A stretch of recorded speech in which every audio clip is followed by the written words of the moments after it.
Okay, to find measure LKJ, you want to plug in everything else, right?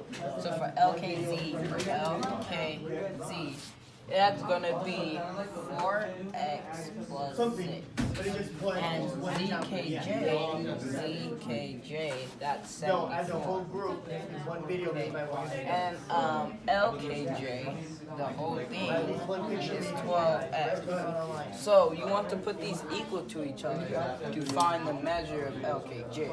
So you do 4x plus 6 plus 74 equals 12x. So now you want to add like terms, bring it down, that will equal 80 plus 4x equals 12x. So now you want to subtract 4 from both sides, which gives you 8x equals 80. Now you have to get the variable by itself, so you have to divide whatever is connecting to it. So you divide 8 from both sides, it gives you x equals 10. Okay, so x equals 10, but we're not done because you still have to plug it in.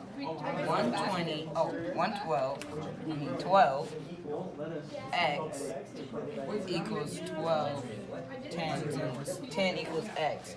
So that gives you 120, I think. Thank you.